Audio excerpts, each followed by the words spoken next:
Good evening, everybody. Welcome along to another episode of the Suffolk Non-League Show. I am James. He is Adam, and we are live once again. It is Monday night.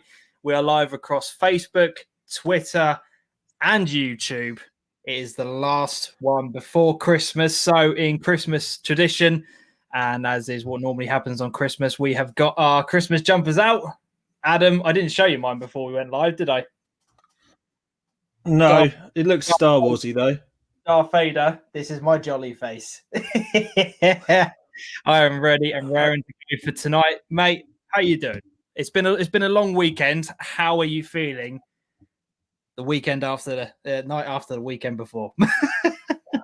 I'm just trying to put it behind me. To be honest, we've had better weekends, to be honest. But yeah, we have. Yeah, like I don't know. Like, just want to try and enjoy a night together. Really, I've sort of said like this is pretty much our on the terrace chat tonight. It's like the opportunity. I think James is going to pin the link to the chat. I want anyone coming in and just talking football with us tonight. Yeah, definitely.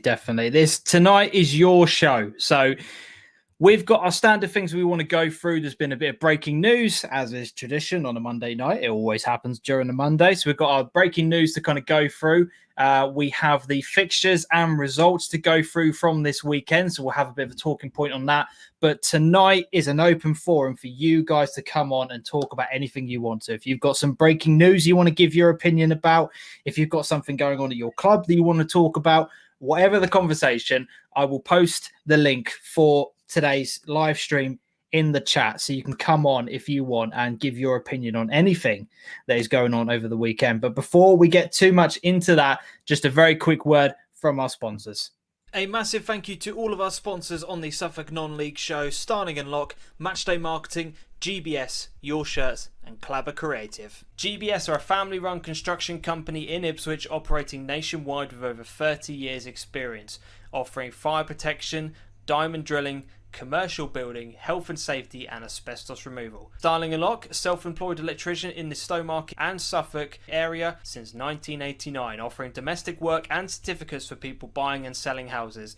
An NIC/EIC member. Matchday Marketing, sports marketing and branding company, helping enhance the image and profile of grassroots and non-league clubs at a very low cost, utilising over 20 plus years in the game. Your Shirts, eye-catching, professional-looking garments for your business, team, club or organisation, with a range of printing methods to cover all individual needs. Clabber Creative is a creative agency based in Framlingham, Suffolk, offering fully managed football club websites. They are about giving your club a professional image and the ongoing support to maintain it. Links for all of these companies will be in the description below. Go and check them out and tell them that DeeJam has sent you.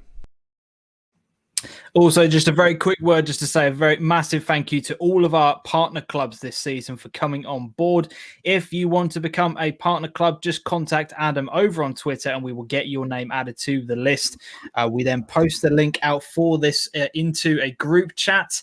And if you've got anything that you want to let us know about, you can put it into that group chat as well. But as I said, if you are interested in becoming a partner club, please contact Adam on Twitter.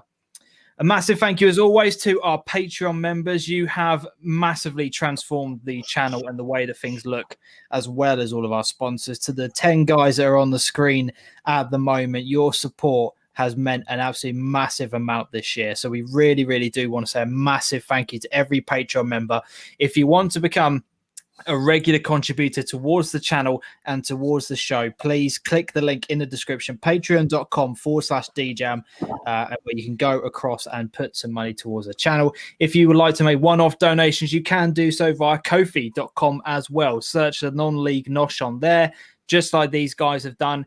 If you don't want to do a monthly amount, you can do one-off payments, as I said, just like every single person has done on this screen. And again, without you guys, we wouldn't have been able to invest in the show in the manner in which we have done. So we want to say an absolutely massive, massive, massive thank you to every single person who is on that screen. Adam, I'm going to post the link for tonight's show in the chat now.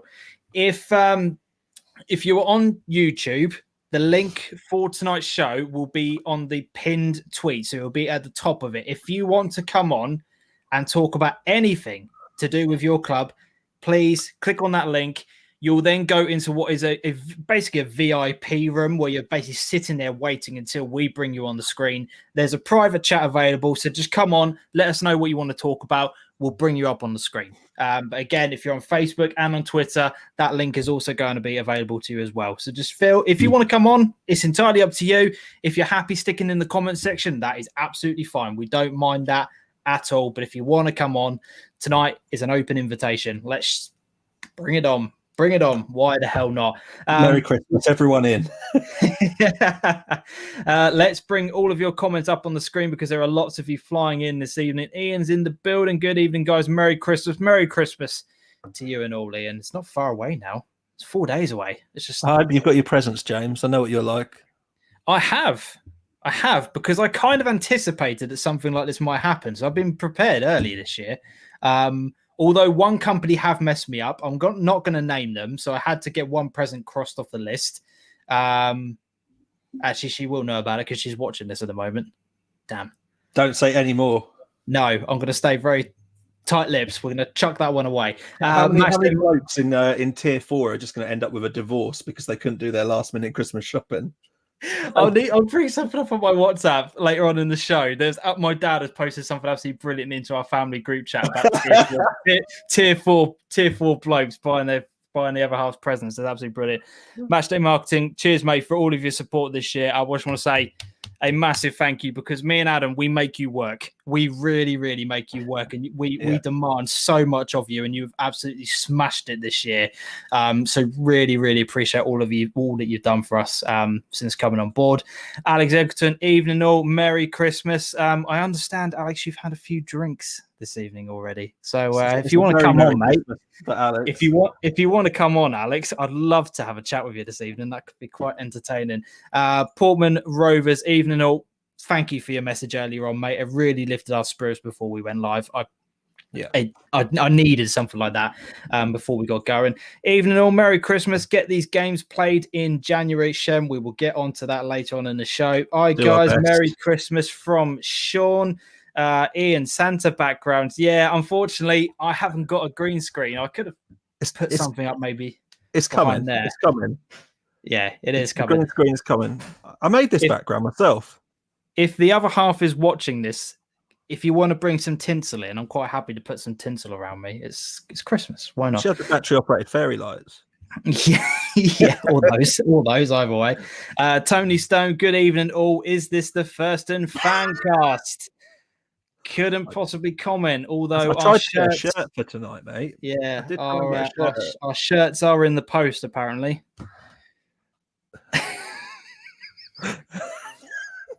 Oh, good Lord. She's actually brought something through.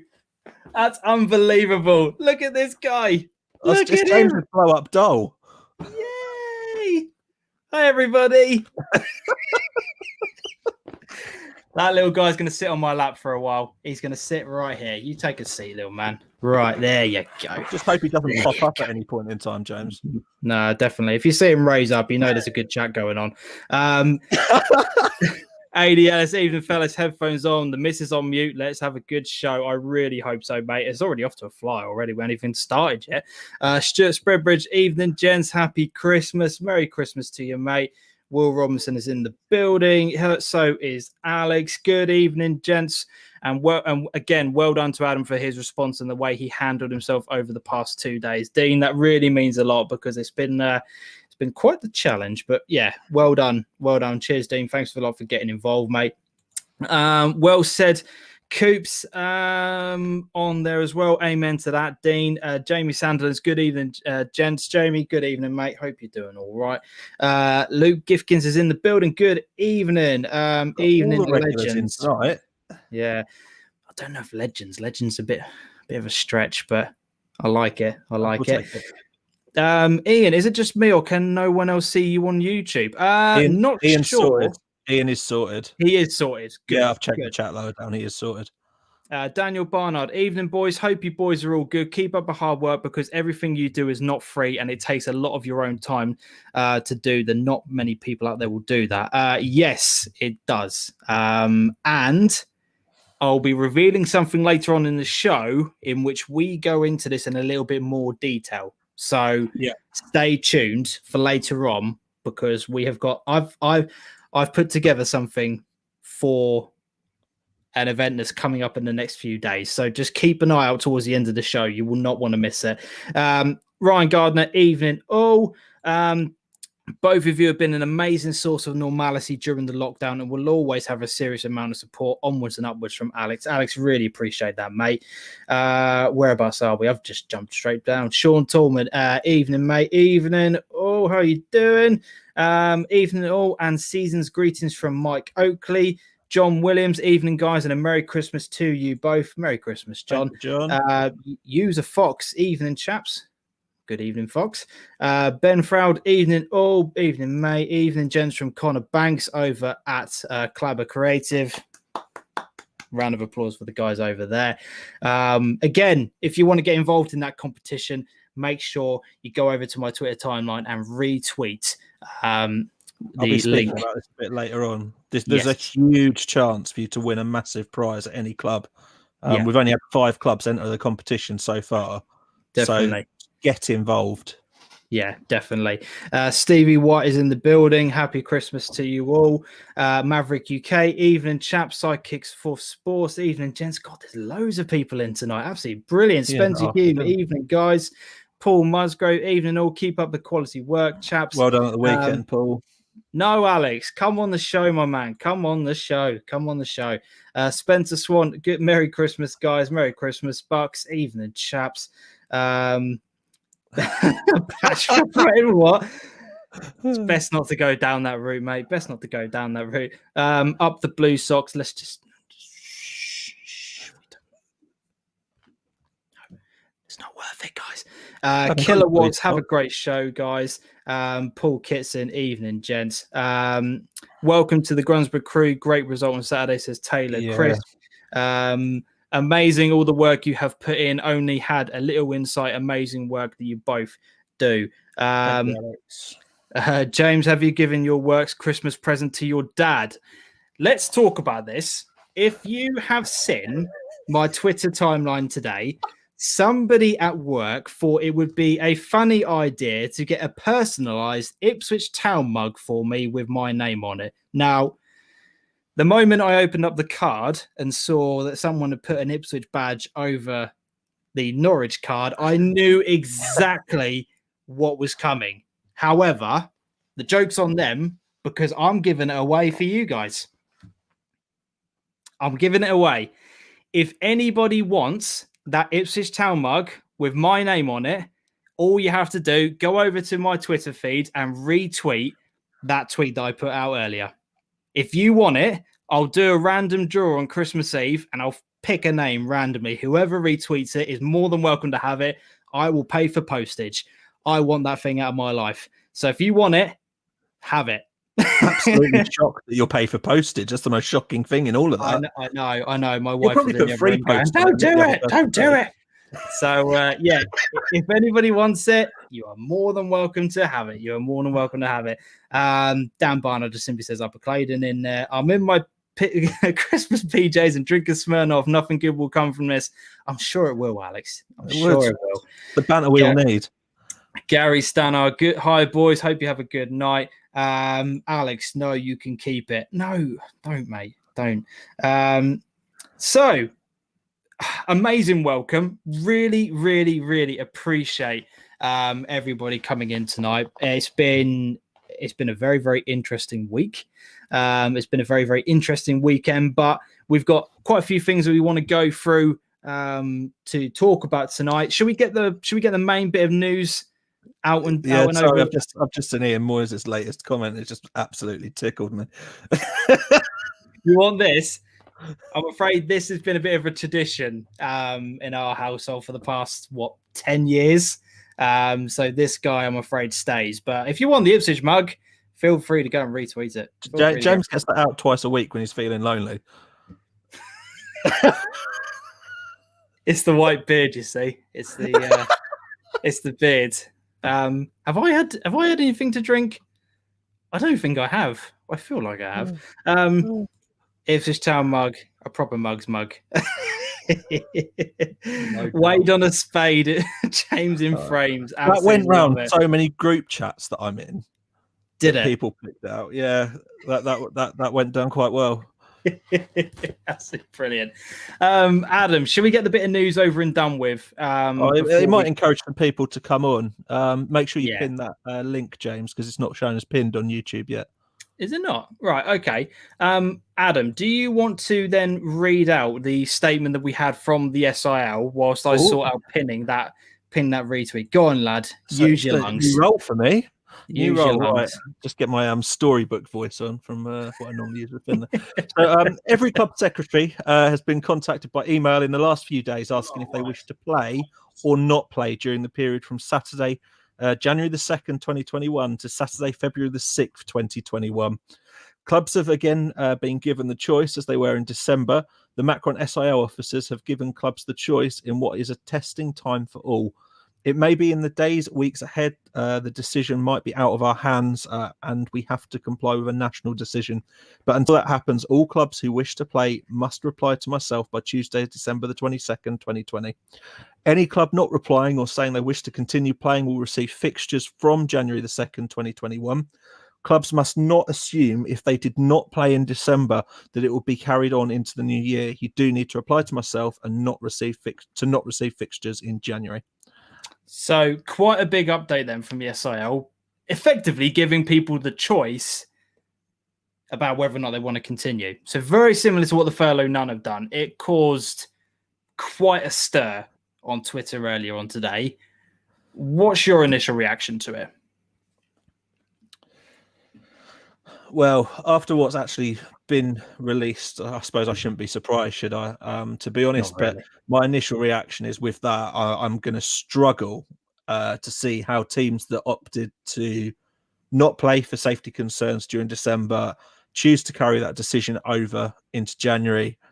Their season at an SIL level where floodlights and that are not available and pitch sharing with cricket clubs and stuff like that all comes into the mix. It's going to be difficult, I assume. You got to be honest at this point. It's going to be difficult to complete things.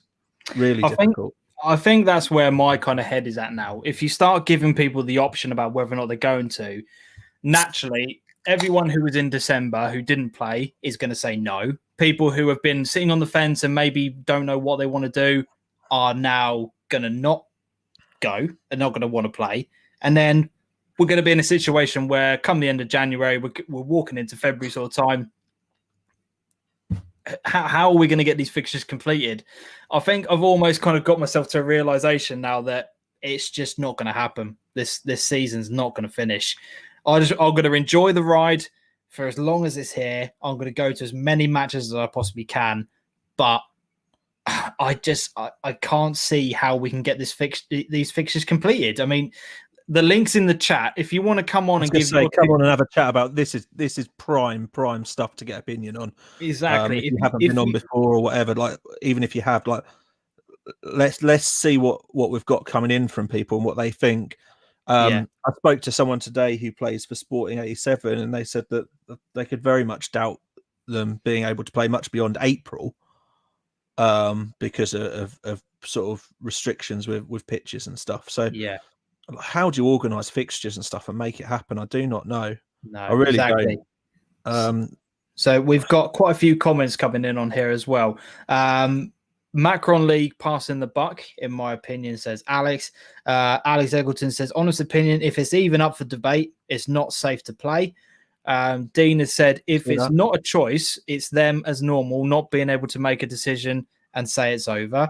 AD says, why give clubs an option? If the government say we can play, we should play. But Alex has come back on that and said, if we can't meet up with our family, how can we play football?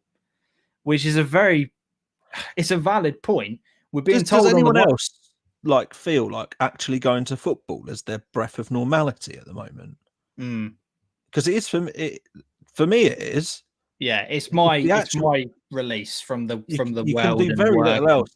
I do actually get that argument. Like, if you can't go to family, how can you go to football? But it's one of the things that's just slightly regular. I know that we've got people spraying balls and you're greeted with hand sanitizer, and you have to sort of scan a bobbly code and all the rest of it. Like, I'm sure Ian Moyes knows quite a lot from being at Stowmarket, the regulations they're having to do, because obviously they can have crowds of up to 300. So, like, obviously compared to some clubs, there's quite a lot of planning that's going to have to go into that at that level.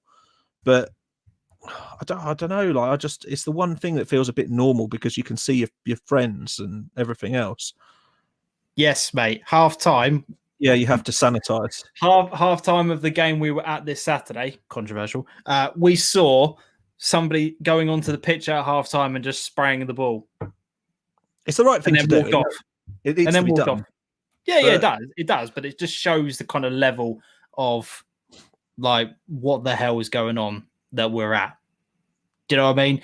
It like I said, it's very contradictory. The FA are telling you that it's safe to go and play football because you're in tier 2 or tier 3. Obviously, tier 4 has been, that's a completely different ball game. But luckily, other than some parts of Essex, I think we're genuinely okay in this area.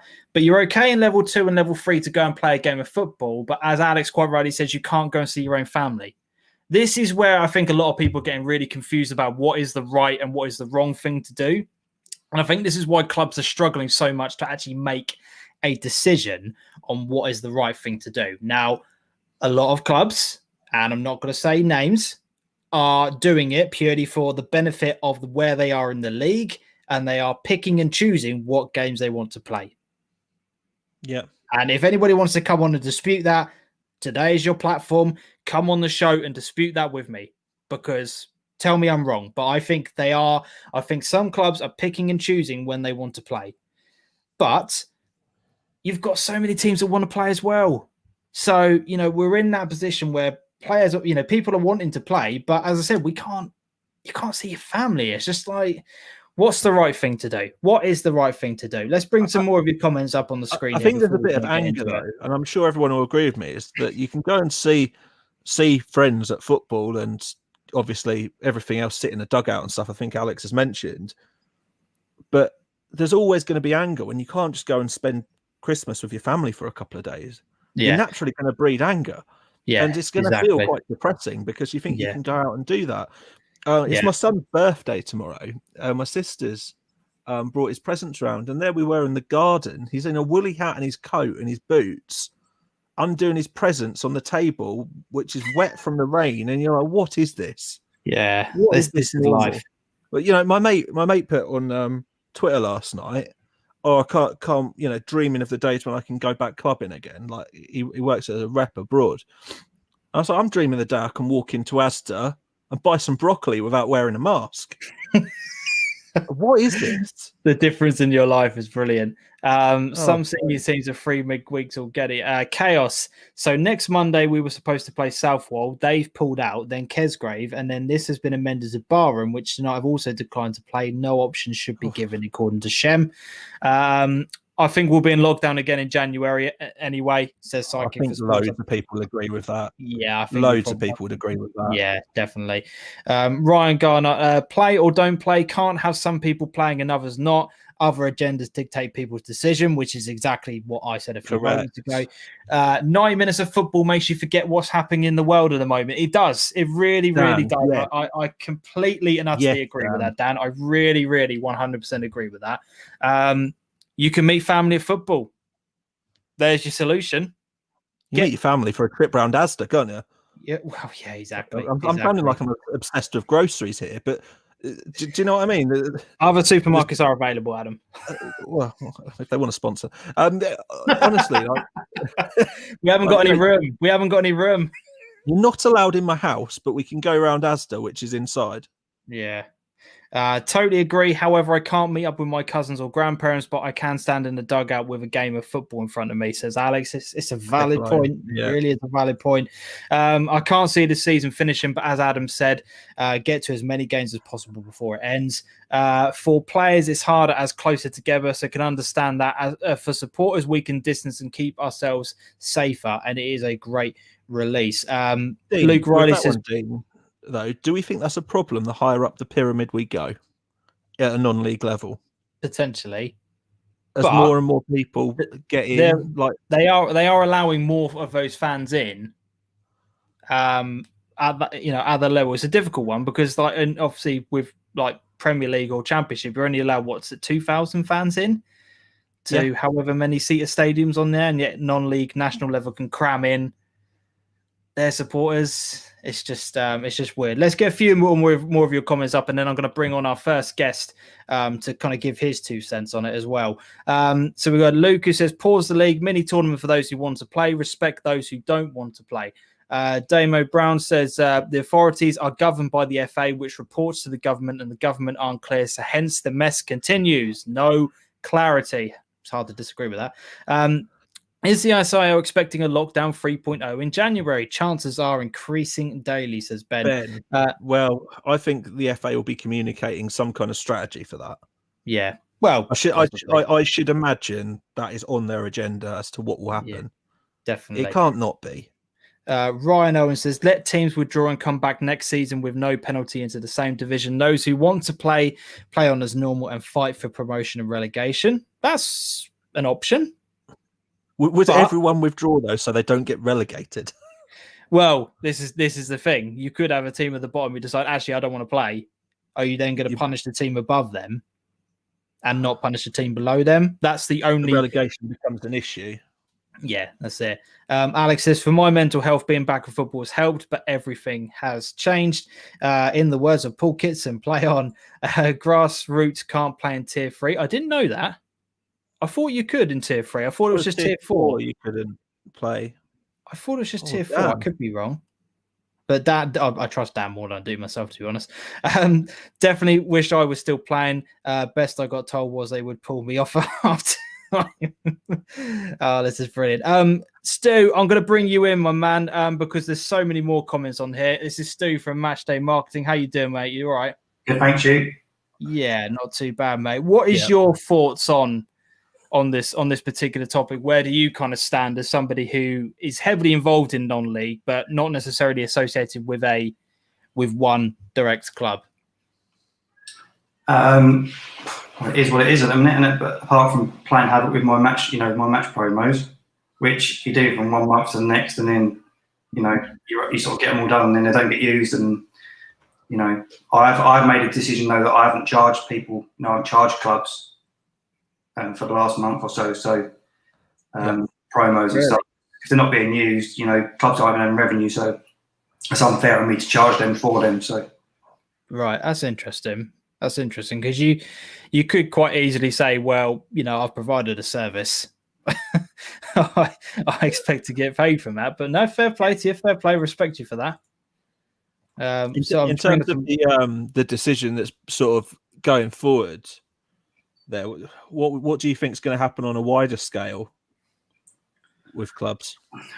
I don't know. It's just tough, really, because there's so many different scenarios around the country and stuff like that.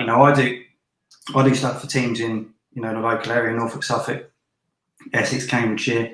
But then as far as Scotland, right, or Brighton, all over the country. So obviously all the areas are different, aren't they? But I don't know. I just can't, especially with certain leagues not carrying on, certain steps not carrying on. I just don't. I can't see it. I can't see it. I can't. Sorry, Dean's comment is freaking brilliant.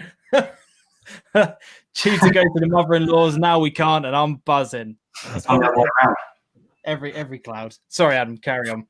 Yeah, I think the problem is that we've actually, through government guidance and nothing else, we're being forced into inconsistency. Yeah. And the national pyramid works on a consistent approach.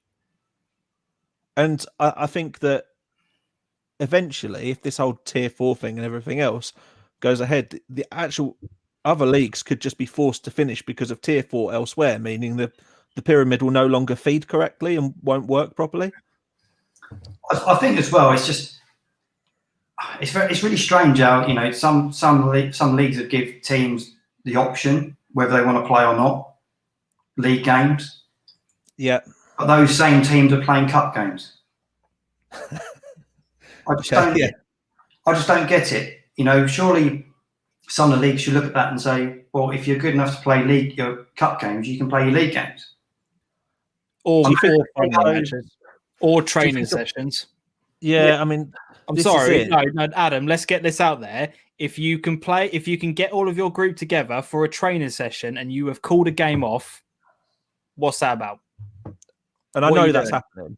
What are you doing? I'm sorry, but it's gonna upset a lot of people, including some people in the chats.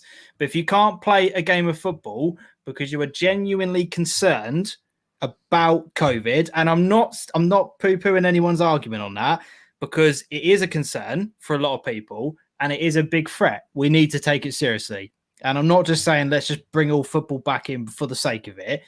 But if you have put COVID concerns as your genuine reason why you can't play football, then as far as I'm concerned, you do not play friendlies, you do not play cup matches, and you do not train together as a unit. You spread yourself out and you come back when you feel it is safe.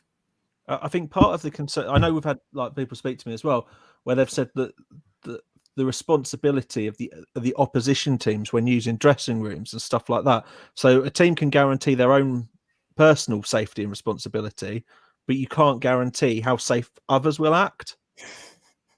Do you think that could be an issue? This will get Dale Winton out. Sorry, carry on.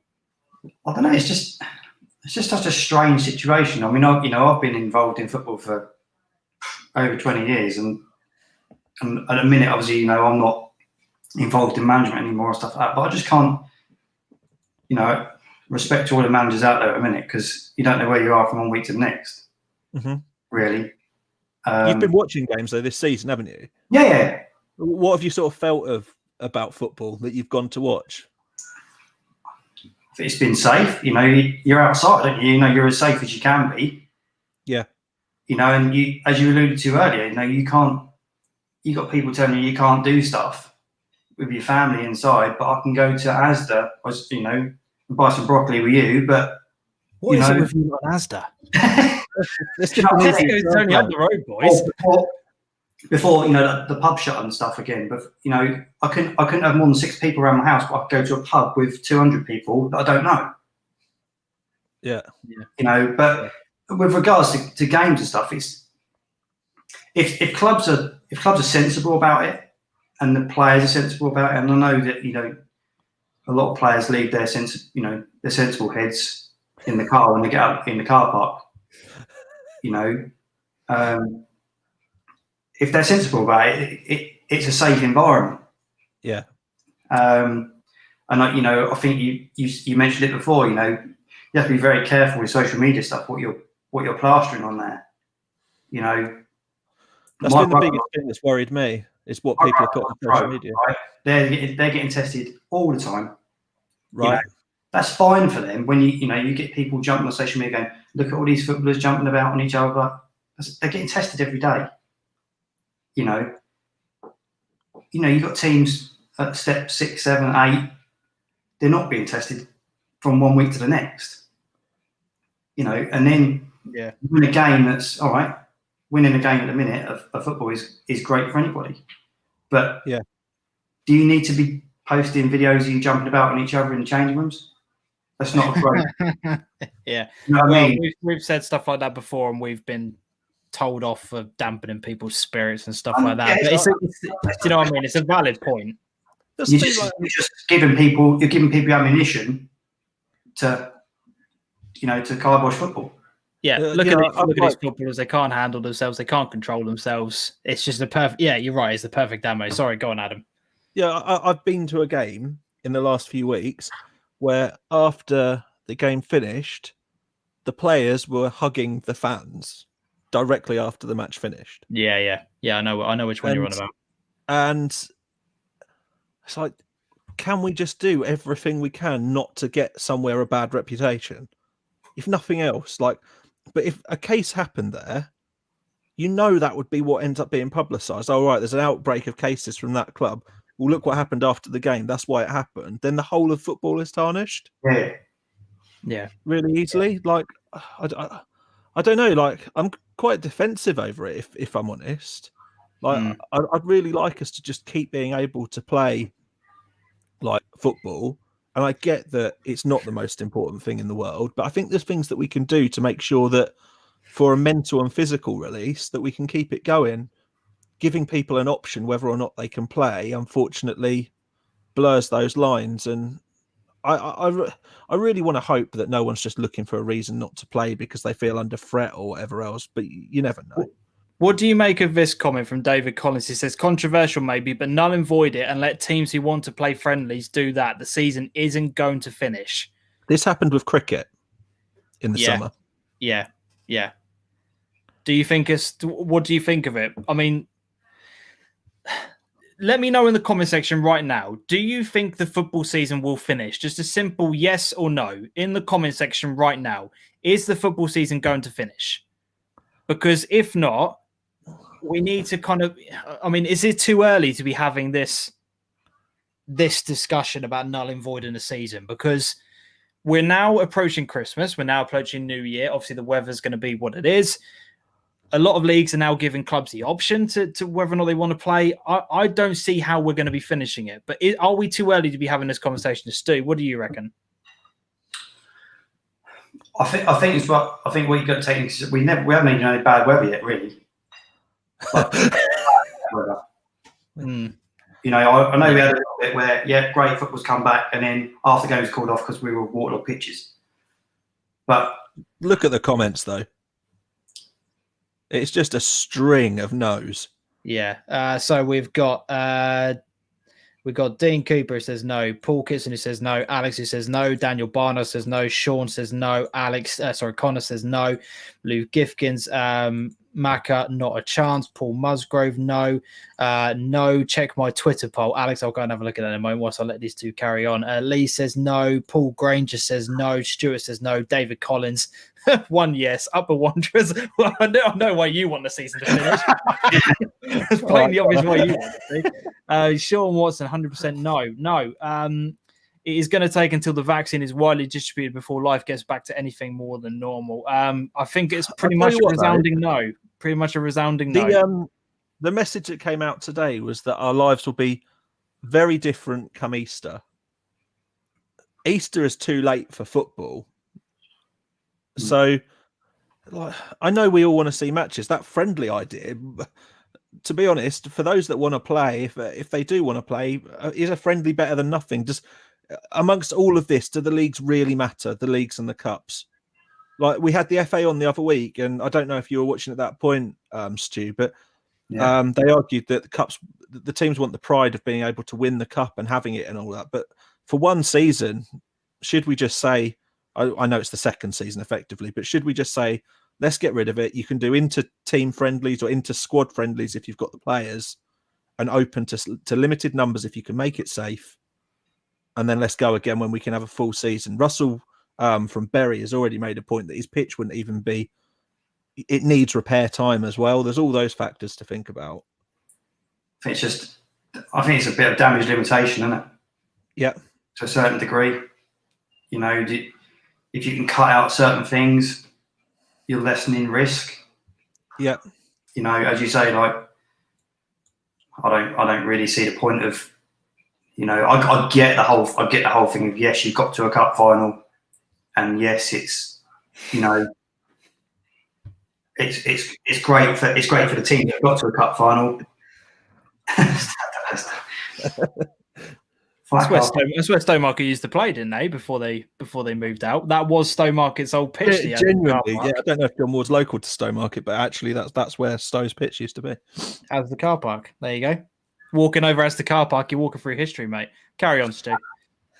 It's definitely flat.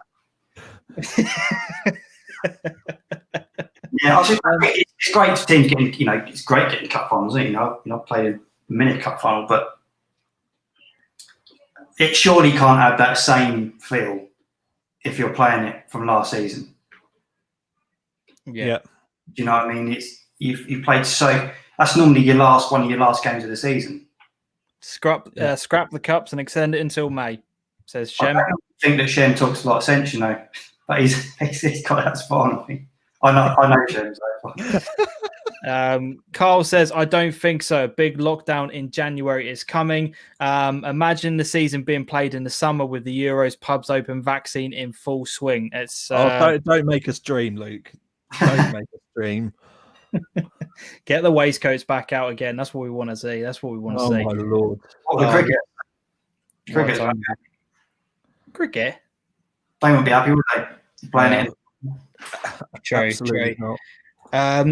No, but aim for 50% and decide on a points per game. Should have done points per game last season. I am more and more coming to the point that points per game is going to have to be the way we decide this season. I think points per game got decided that it has to be 70%. I'm sure it did. 70% of what? Sorry, the 70% of games have to be played. Fulfillment, 70% fulfillment. I'm sure it did. Right. Well, there's going to be a lot of teams who are not going to want to try and fulfill 70% of their fixtures. Isn't there? There's going to be a lot of teams that just be like, sod this. It's not worth our time and effort on there. That sort of thing shouldn't go. I know it probably already has, but I don't think that sort of thing should go to a vote for the clubs. That should be a league decision.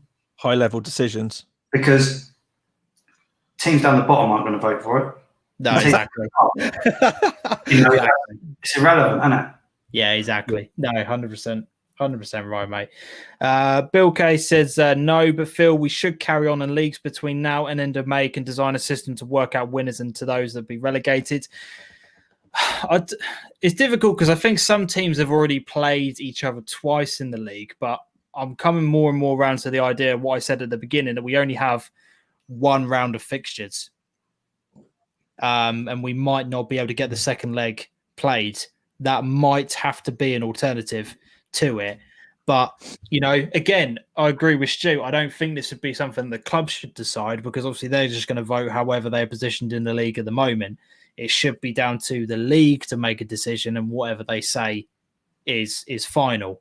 I know a lot of people point where, though, mentally it's going to start becoming difficult to prepare players to play, because it's already going to be in people's heads that this just isn't going to go anywhere. So yeah. I was just about to say, I think if that's going to be a thing, if the FA have got that in mind that this could happen, and leagues have got it in the mind that this could happen, that it should be done sooner rather than later. Yeah. Do you know what I mean? Because you aren't getting people like slogging trying to get the rest of the season in, and then some teams, you put league tables up every week, and you get some teams that have played 4, 5, 6 games more than others. Yeah. Fair play to Paul Kitson for coming on and saying this point. As vice chairman of the SAL, my own thoughts are null and void it now and save time and money. That's what I'm sort of saying, really. It should be done sooner rather than later, because... Can I put a counter-argument in on that one, though? Teams that have forecast financially, and Ian has already been on and made a small comment about it. Teams that have forecast financially, how are they expected to survive if at a point when we say we null and void seasons now, I believe we've got teams in the SIL that are only on 4 games. There's teams higher up the leagues that are only on about 6 or 7. How can they be expected to survive when they've literally fulfilled not even 25% of their fixtures? Maybe not losing 75% of revenue, but 75% revenue opportunity. Yeah, it's a valid point. Point. They paid their pitch fees, and their affiliations, and I don't know if there's some way leagues can roll it into next season. I think some leagues may have already done that, give discounts for this season because last finished. But maybe it goes back to the conversation we had with Nick from Suffolk FA. If there are grants and things available to help clubs out, now is the time to look at those and reach out and try and find ways of getting in some sort of help for your club. If you are now looking at this thinking we are in trouble, or I don't know where the end, light at the end of the tunnel is, now is the time to kind of look out to those options and at least approach the FA, because it kind of opened my eyes when we had that interview last time. Just see what they have to say. See what options are available for you. Who knows? It's an option out there. Dean Cooper says, null and void, carry on, points per game, who knows? But the bottom line is we all know deep down it was coming at some point. Let's just enjoy it until it's time. I'm kind of that. Yeah. Of that mindset. Let's just carry on with your comments on here. We're in a we're in a tier that we can still play football. Yeah. Yeah. So let's have a look on here. We've played 10 games. How is that fair for points per game? Well, again, Alex, it comes down to Adam's point earlier on. If we go at the 70% mark, then you have to have that number of games in order for points per games to work. Is that right, Adam? Yeah. Yeah. Okay. Fair enough. Yeah. I think there's comments coming in and saying play into the summer, but local football is at that unfortunate point where stadiums are shared, grounds are shared at some levels, and again we're working on a pyramid basis where we've got to get all teams to a certain point. Locally, pitches are shared with other sports clubs, and it's very, very hard. Barham would 8 points per game. Yes, that's brilliant. Tony says, should have been good enough for last season. What a poor decision by the league, but it's a moot point. We'll never play even 50% of the games, mate. It's looking harder and harder. That is the case on there. There will still be teams that want to play. There will still be teams that want to play, given this decision. Like, let's not get away from that. We are talking about like everyone stopping playing football and stuff. They have been given an option, and I'm sure if there's anyone in the from SIL now who's thinking of carrying on based on what they've heard so far, have we got any yeses or nos to that? Interesting. Let us know on that. Skull United, great. Cheers for coming on, guys. Really appreciate you coming over and having a chat with us tonight. Keep the cups, scrap the leagues. Less gaming cups, not the same effect. Not the same knock-on effect if teams pull out of cups. Maybe add a cup for those who want to play. What do you reckon to that, Adam? Well, it would give you a chance to win something, but I mean, some teams are going to feel grossly aggrieved if they've already been knocked out of the cup. It doesn't really work at this point. I think you'd have to invent a new cup, some sort of Champions League sort of look to it, like a mini league. Just try and merge some of the SIL with the furlough none. Everyone that wants to play, do it. Localize it. Yeah. I don't know what you'd win at the end of it. COVID Cup. David Collins, it's one big glass bacteria that you win. If the season is null and void, players could ask for a refund and more teams could fold. So it's an interesting point on it. Jen, can you just check the private chat a minute as well? Sorry? Can you just check the private chat? Yeah, sure. Yeah. Let's have a look on here. Playing into the summer is impossible. Cricket, pitch, maintenance, and the fact that everyone missing holidays in 20, so vaccine permitting, everyone will be on the beach as well. That's obviously fair enough. Bear with me just 2 seconds. And done. SIL mentioned possibility of playing one fixture and not reserve fixtures. It won't work now, unfortunately. It's an interesting... It's interesting. I don't really know what the right answer is on this one, but it's the problem is there isn't a right answer for anybody. No. And I think that like we'll all probably agree on that. Like Stu, you're probably pulling your hair out over it anyway because it affects your business and what you do. But like, it's really tough. Like, there's teams that want to play, there's other people that don't, and then there's this camp in the middle that says, you know what, it's not going to get done. Let's just call it, whether you want to play or not. Yeah. And it makes it really tough. Like, and then you go back to another summer of going back to the drawing board and building your club up again, and hopefully we can go again come August time. Yeah, I mean, it does play havoc with what I do a little bit, but you sort of have to sort of take it day by day, really. You know, like normally the way I work is I've got all the leagues, you know, all the full-time leagues, the clubs that I do, you know, promos and whatever. I normally just pull the fixtures from those. Yeah. But now I've had to say to some teams, look, can you give me your updated fixtures? Because sometimes they're not updated, and then I'm wasting my time. And you know, it does. Yeah. It plays havoc a little bit, but yeah, on the whole, it's all right. Yeah, definitely. Again, posted the link into the group chat, into the chat, guys. It's on Facebook. It's in the YouTube chat. It's on Twitter. It should be pinned on the YouTube page every time when I go on there. On there, then you should be able to click on this. If you want to come on to it, just click the link. And, you know, if you want to come on and have your say, that'd be really, really, really good. Much appreciated. So I don't really know where we kind of go from this now. It's difficult because, as I said, January's only around the corner. The next announcement from Boris is only around the corner as well. It's a difficult one, but I don't know. I just don't really see I don't really see giving clubs. I don't really see how giving people an option. I don't really see how that's the right way to go. It must be frustrating for teams in step 3. You know that. You know, like your Leistons and Lowestoffs, and they're in a tier where you can play, but their opponents in a tier where you can't.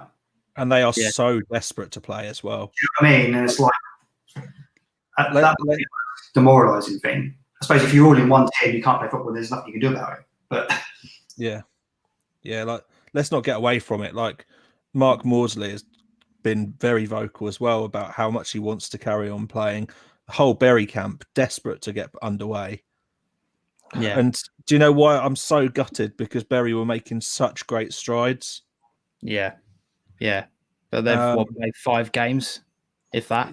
Exactly. But look at the work that Bury have done behind the scenes. Like, I'm sure so many people will sort of say, like, that club is completely transformed over the case of one year. Yeah. All the work around the ground, like, you know, they've sort of done a lot on social media this year as well. Like, they've got a really good presence, and I don't know. I mean, that's where you do feel for the teams that are doing well. You know, you look and you got 3 furloughed unsides in the last 32 of the Vars. Yeah, you know, it's pulled. But the Vars is under review now. There's no statement, but it's under review. Right. And I know our furlough none teams are going to be gutted because they've all pulled home ties. Yeah. Stowe, what a run they've had for home ties. Yeah. Well, Barton as well.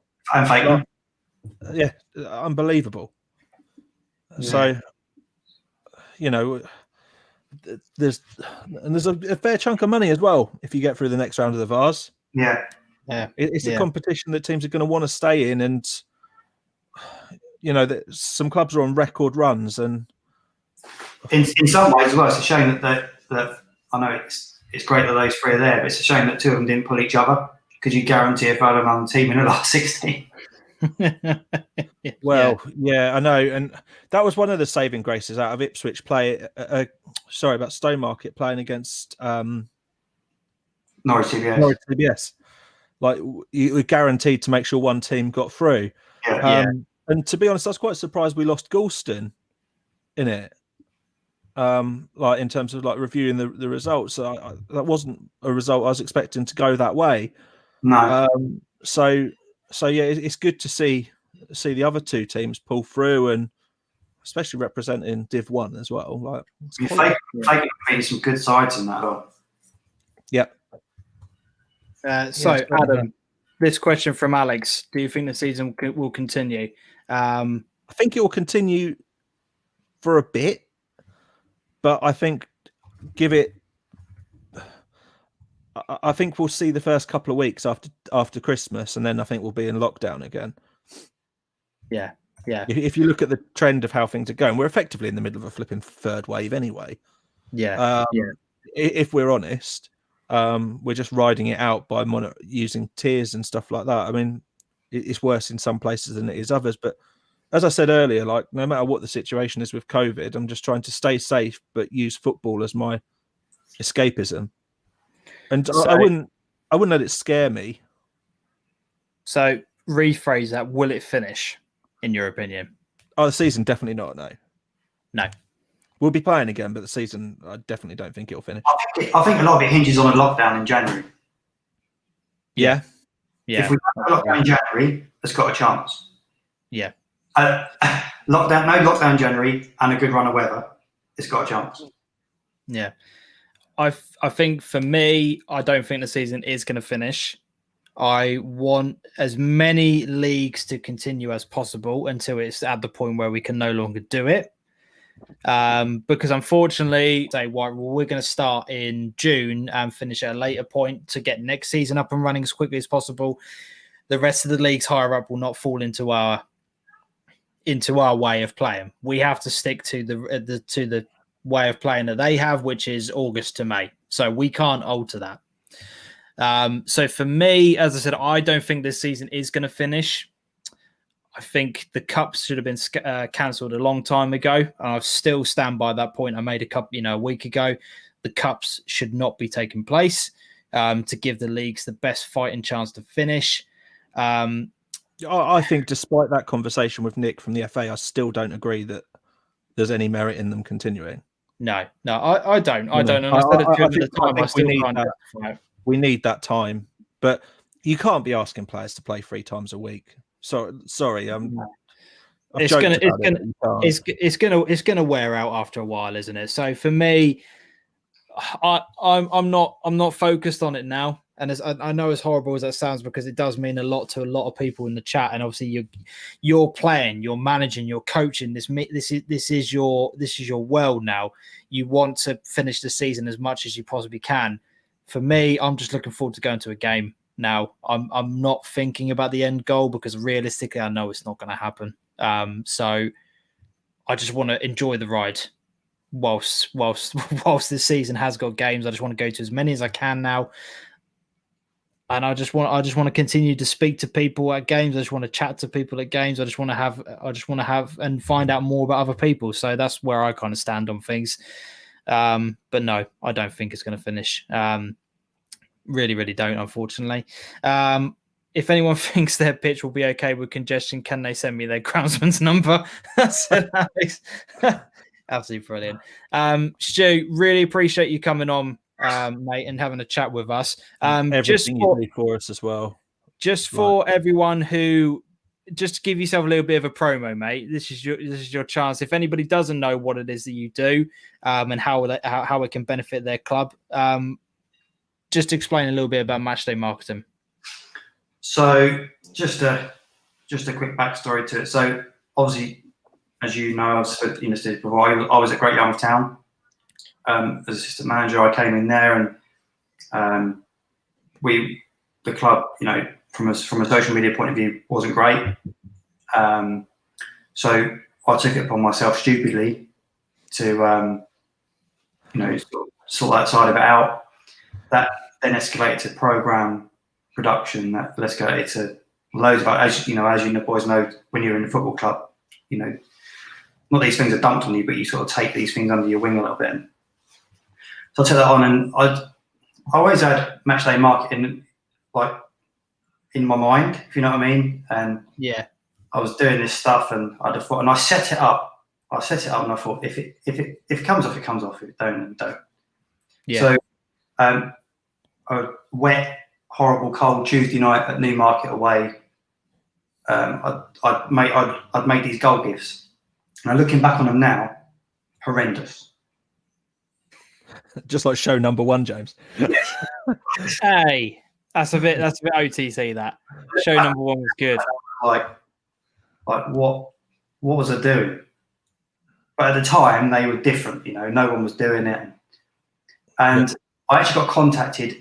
We won 1-0. We scored in the last minute. And I put the goal gift on of Mitch Forbes. And we got contacted through the club Twitter from March Town and said, who does your goal gifts? Blah, blah, blah. So, and I said, well, if you want to contact Matchday Marketing, talk through that. And it went from there, really. And then my big, I was going to say it makes sound massive now, my big break, if you like, was when I did Stows. Yeah. So at the time, they had a lot of decent players, and they was up and coming, and I did Stowmarket's goal gifts, and Suffolk went crazy, and I had teams from all over Suffolk. So yeah, so really for me, it then evolved. So it's like the match days, the match day promos, the monthly promos, the goal gifts, and a lot of teams ask me, "Can you do this? Can you do that?" And I just always say, anything you see, I'm not going to say copying, so let's call it inspired, right? Yeah. if you see anything you like, whether it be on Sky Sports, whether it be what another club's done, chances are we can do it. Yeah. I'm not going to direct copy like my little spat on Twitter a couple of months back, because I don't want to direct copy what other teams are doing, what other companies like mine are doing. It's just about doing it on a very low cost basis for clubs to be able to afford it and enhance their social presence. And definitely at Yarmouth, that helped with sponsors, attracting sponsors, it attracted players, and maybe the odd supporter. If you can attract 5-10 more people to a game at £6, that's at non-league level. That's the way you have to break it down, isn't it? If you can attract 10 people or let's say 5 people at £6, when they're there, they might buy a program. They're going to have a drink, and they might have something to eat. So if they spend £10, so you're now to £60. Yeah. You paid a player's wage if it's do you know what I mean, or an expense. If it's a team where they're paying players, you paid that, and you've covered one player for that game. Club haven't got to worry about that. Yeah. But definitely the sponsors thing. It's definitely big for sponsors, because if they see it's, for one on, if it looks right, they'll put their name to it. Yeah. It's like Rag-Ass Rovers, who someone's just done it in his, on paint or something like that. Do you know what I mean? I think that's the thing with sponsorships, is it? Because some clubs can. That's all they can do. But yeah. Paul's comment: "Can you pay my money for taking off it?" Brilliant, absolutely brilliant. Buzzy done one of the best goal gifts at Stowe, actually. When he had, Adam will probably remember it more than I will. He had a Goonies mask on, I think it was. Right. Okay. There's some funny ones back then. If people want to contact you, Stu, whereabouts can they find you? Are you on all platforms, I'm guessing? Yeah, so I'm on all platforms. I don't really do. Well, that's not a lie. I don't do anything on Facebook. I've got a Facebook page, but I don't really post on there. Right.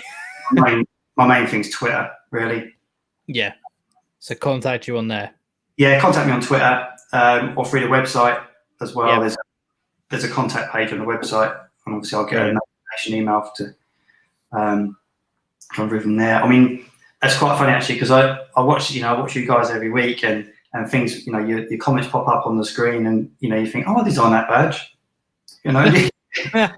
Paul Monroe, I designed that badge. Yeah, right. And I scroll through Twitter every Saturday or during the week, and you think the Saturdays is great. You scroll through, you think, oh, there's my promo, my in game, do you know anything? I done that. And that's you got to find the gap for the ones you didn't do, and then reach out to them, mate. Yeah, I mean, I do come across some funny old people. Yeah, I bet. Stu, really appreciate you coming on, mate, giving your thoughts and opinions on everything. Massively appreciate it. And again, thanks for all the work that you've done for the channel this year. We really, really appreciate it, mate. Have a great Christmas, buddy. Awesome. Yeah, have a good Christmas, mate. So, Adam, let's go on to the Super 6 now. Let's get that. Can we touch on a couple of things very, very quickly? Oh, yeah. Go on, Go on, Framlingham Town is something I just want to talk about. Obviously, news, last week, 16th, they had their ticket booth burnt down. Also, it's caused extensive damage to the fencing, and they need to raise about £5,000 just to try and reinstate and get themselves back up and running. There is a link on my. I'm now posting it. Awesome. If anyone can just chuck a bit of money their way, like, it'd be incredible just to try and help them out and get a local club back up on their feet from what is just an act of absolute idiocy, to be honest. Yeah. Like, the last thing that non-league football needs right now is vandalism, because the money isn't there to sort it. Yeah. So, like, let's see what we can do, and if we can put anything towards it, and the show can help back that, it would be incredible. I'll get Ed Sheeran to buy it. The Teen Cooper straight away. I'll contact Ed. He'll look after him. Absolutely brilliant. But yeah, the link is there if you want to go and help a club out. I contacted Ed, but he still blocked me to sponsor the show. Yeah, your outreach to try and get people that were famous to pop some money this way didn't work, did it? Unfortunately, Yeah, but it was well worth a go. Yeah, absolutely brilliant on there. Any other news before we move on to the Super Six?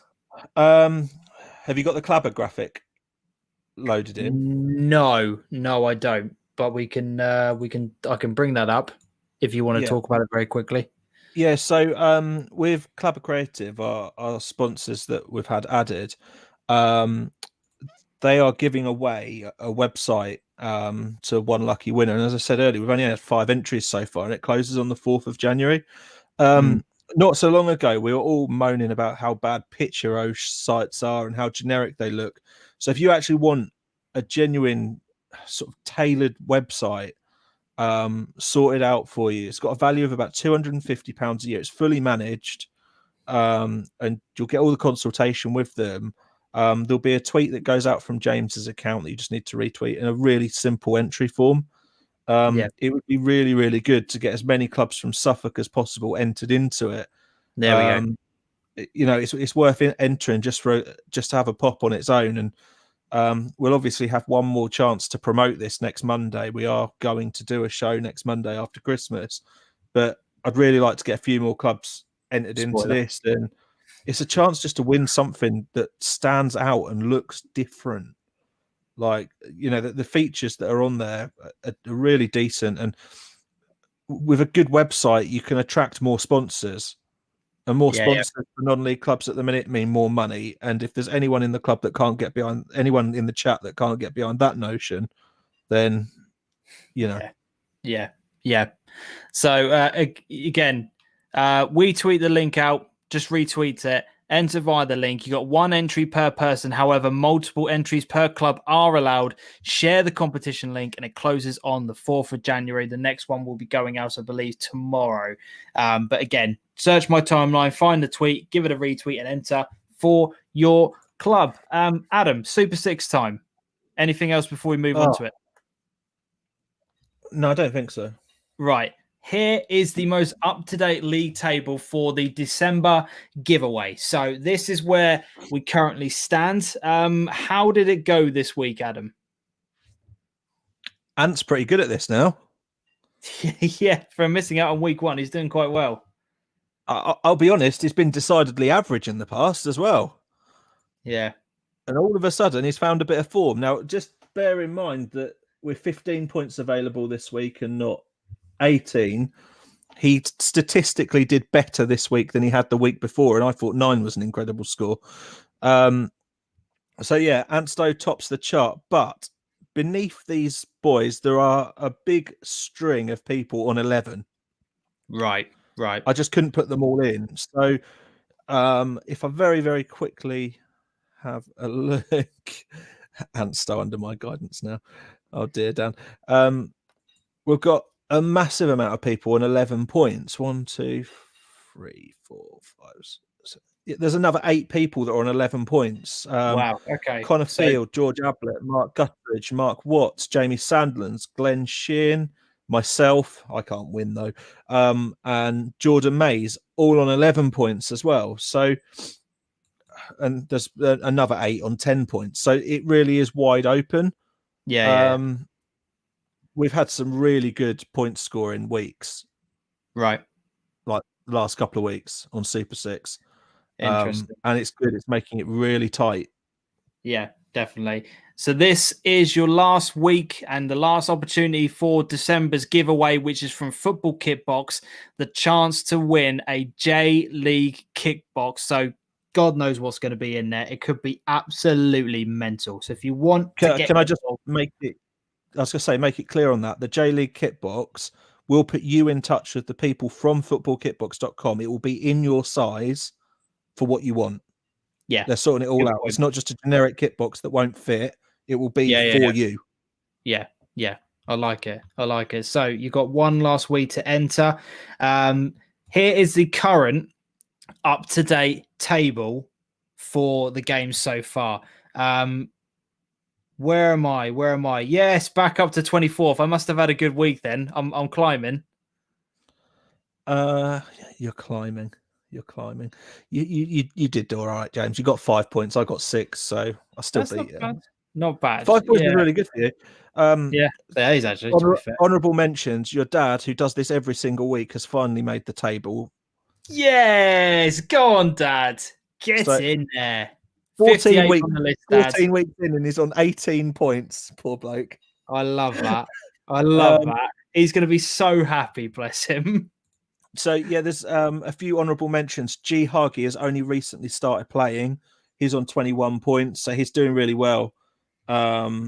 So then Jordan Mays, who we've pulled out of the past few weeks, has continued to score really well. And Spreads is just keeping it up. Spreads and Tommy Smith seem to be in a little battle of their own. Michael didn't do as well this week. Damn, Barnard, null and void it. Well, if the league's null and void, this will go back to pro football and we'll work out what we're doing from there. We're not going to call it too early. Oh, brilliant. Absolutely brilliant. James is my new rival after Michael can't keep up, says Connor Ellis.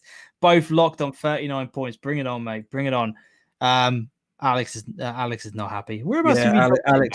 Alex has dropped down. He was in the top 10. This does change quickly, though.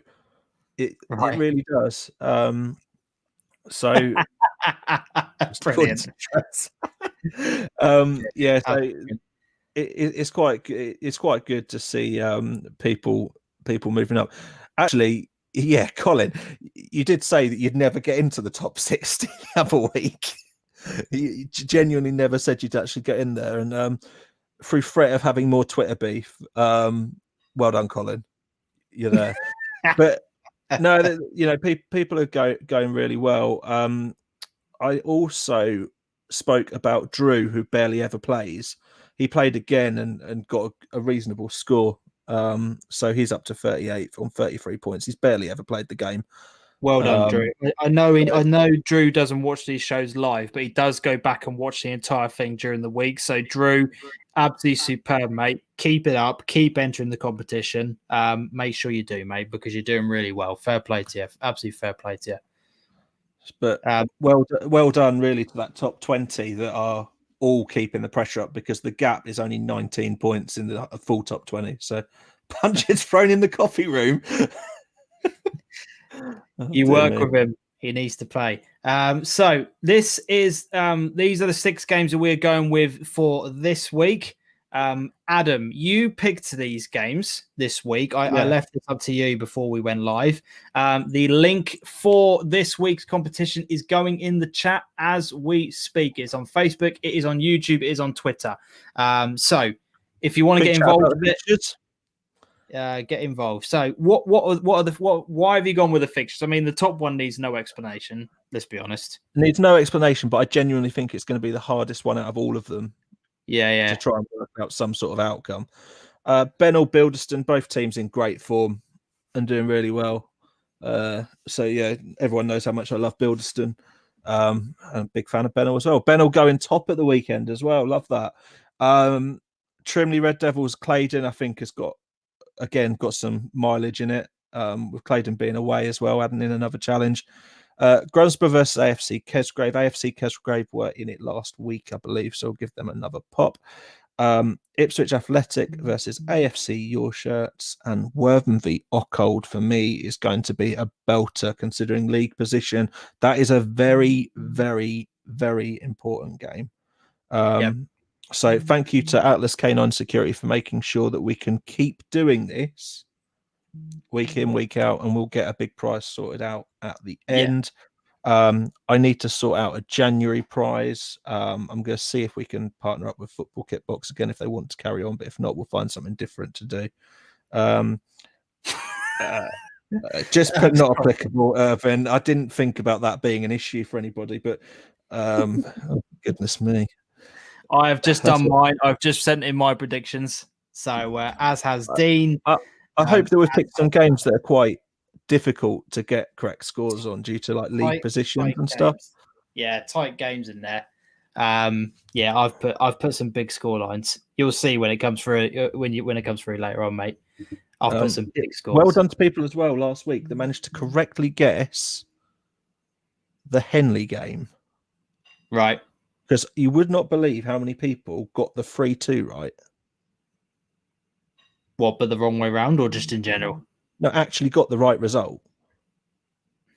And got it all correct. So I thought that was quite a difficult one to predict.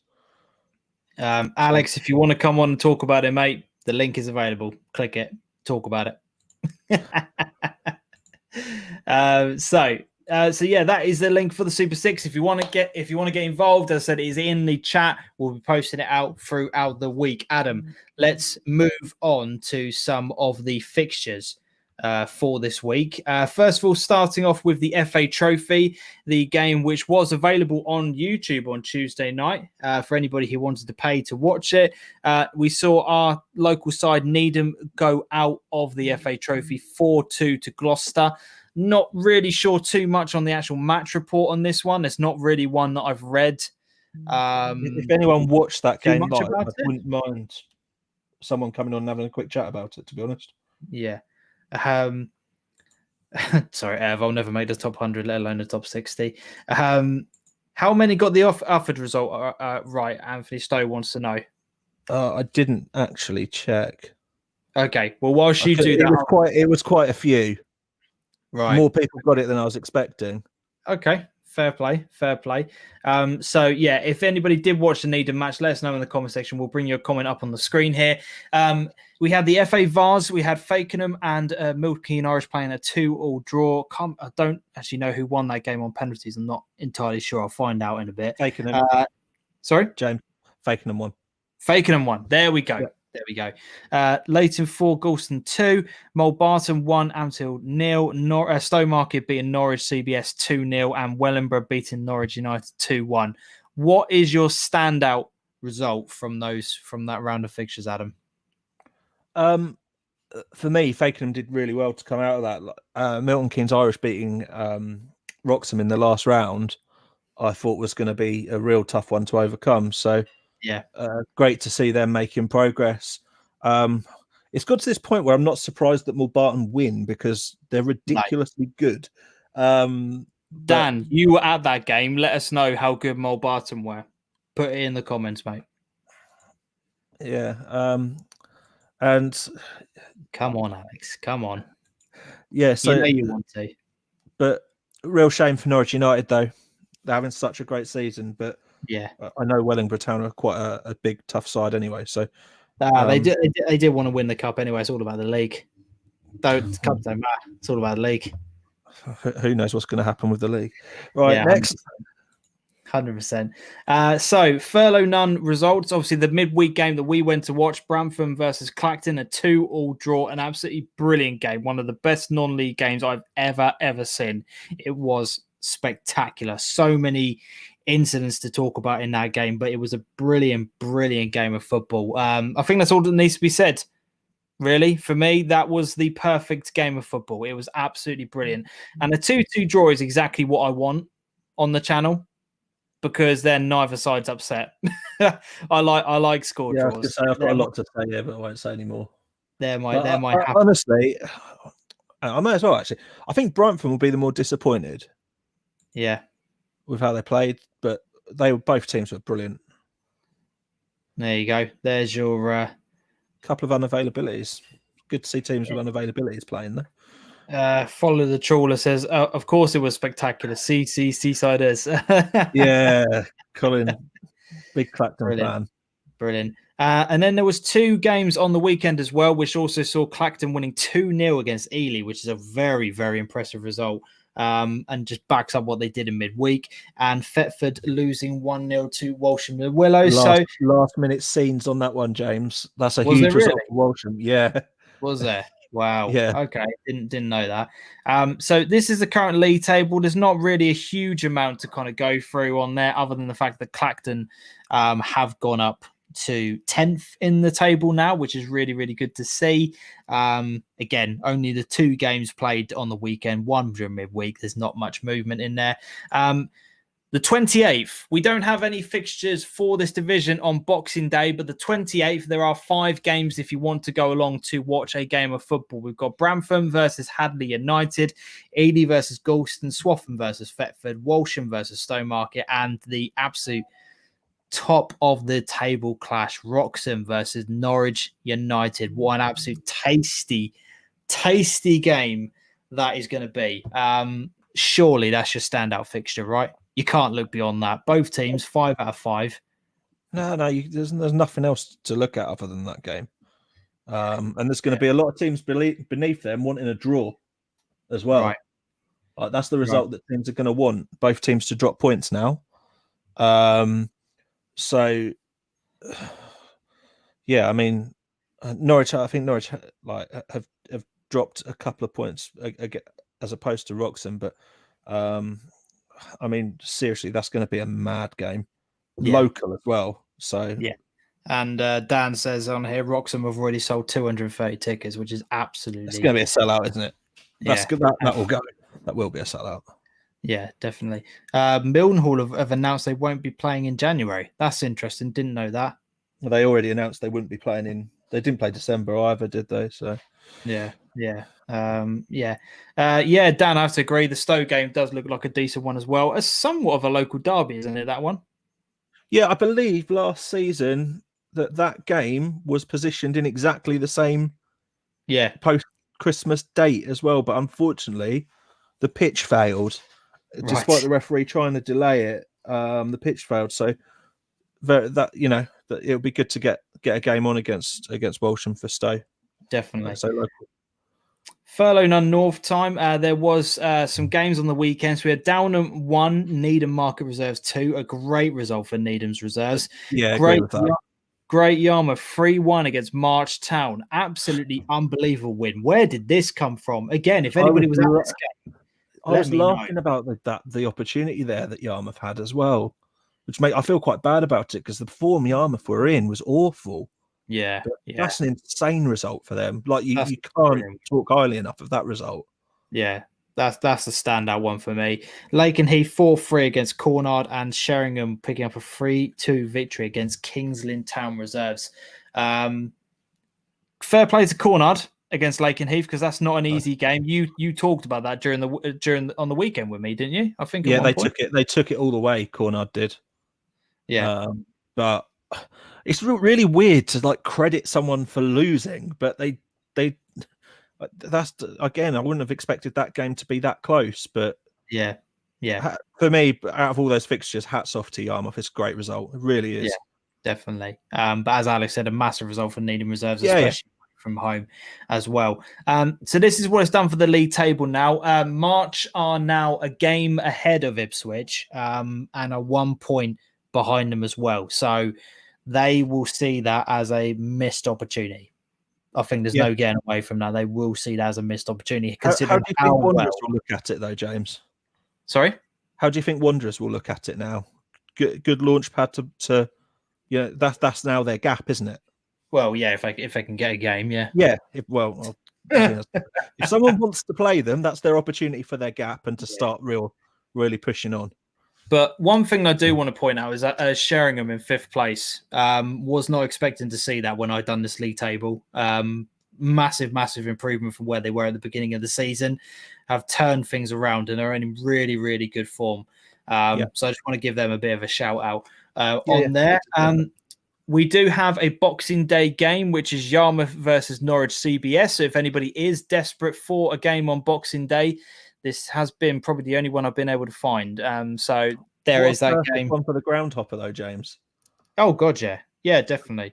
So go and check that on Boxing Day. And then on the 28th, we've got Lakenheath versus Needham Reserves, Cornard versus Ipswich Wanderers, Diss versus Mulbarton, Downham versus Kings Lynn Town Reserves, and Fakenham versus Sheringham. That Fakenham-Sheringham game looks spicy. Really good game. Really good game. I think that's my standout. I would have been saying that a few weeks ago, mate. No. With the form that Sheringham were on. No, but they've massively turned it around. Yeah. And, this town won't play because of COVID concerns for Saturday's game just gone. So that's an interesting point Dean raises. It's an interesting point. And it was just concerns from what I can gather. As much as I know, I'm not going to say anything that I know for certain, but from what I can gather, it was no positive test and no symptomatic. So yeah. Our team's not wanting to play people from Ipswich. So yeah. May as well say it. Bucks, don't worry, you don't need to comment, mate. But I feel if you do not want to, I'm just going to get this out there, right? If you do not want to play because of COVID, and tell teams early, you knew those fixtures were there and COVID wasn't going anywhere. Yeah. Tell teams early. Don't let them go to all the effort of the prep. Don't let them miss out on the opportunity to try and rearrange a fixture with someone else, which can earn them money. Yeah. Do not leave it late and mess people about. Yeah. But if you don't want to play, day before. Yes, it does joke. Yeah. Absolute joke. Yeah. Like to me, that means a team lose a lot of credit. And I know some people got a bit angry with me with the tweet I put out about it because standard. I was just quite cross that like people could just use like it feels like we're starting to use player availability as part of it because teams are then going and training and stuff after cooling off because of COVID. If that player with symptoms and everything hasn't had any contact with the team or anything in a way that would mean they would have to isolate as well, it's just a player availability issue. Yeah, you've just got to play without that player. You've got to use your squad, and it is tough luck. You've got, as long as you've got enough players registered to make a team, you've got to go. You've got to play. Otherwise, we're not going to get anywhere on the season. Blake must be fuming, but he wanted to drive his chair's car. Brilliant. SIL senior results now. Let's move on to the SIL. Bilderston 3-0 against Copplestonians. You must be delighted with that one. Absolutely delighted with that one, Adam. Bournevale 3-2 against Trimley Red Devils. Claydon 2-2 against Hawley. Crane Sports winning 3-0 against Leighton St Margaret's. Halesworth 2, Henley 3, Westerfield 0, Bennell 4. And before we talk about those games, we do have the goals for Crane's match, courtesy of Sean Watson over at Crane Sports. So again, here are the goals from that match against Leighton. And again, as Adam just said, massive thank you to Sean for sending those in.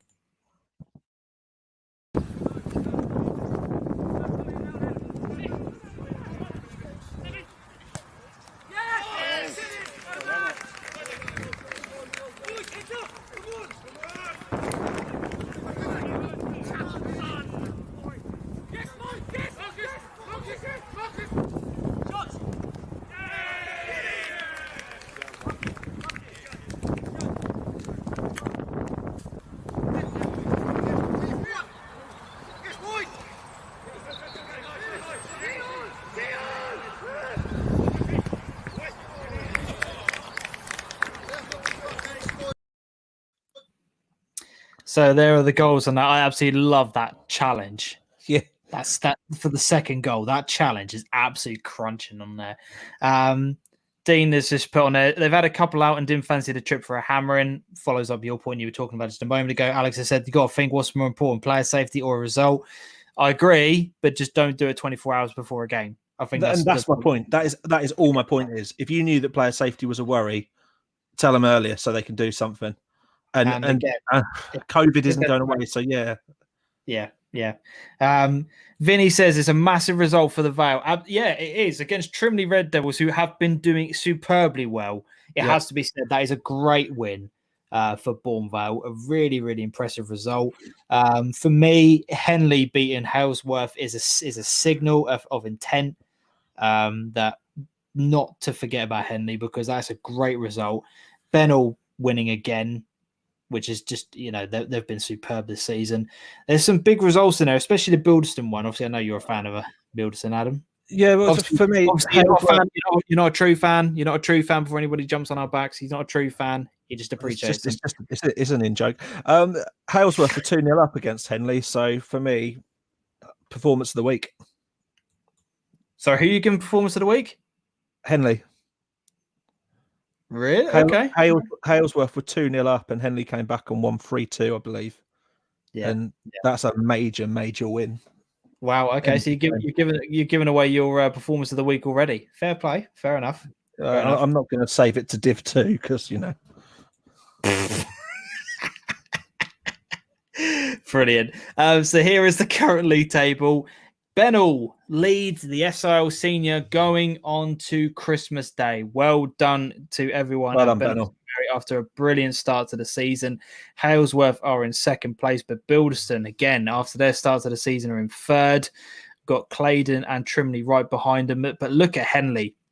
5 wins out of 6, slowly starting to creep up the table, as are Crane, as will Old Newton when they start playing again.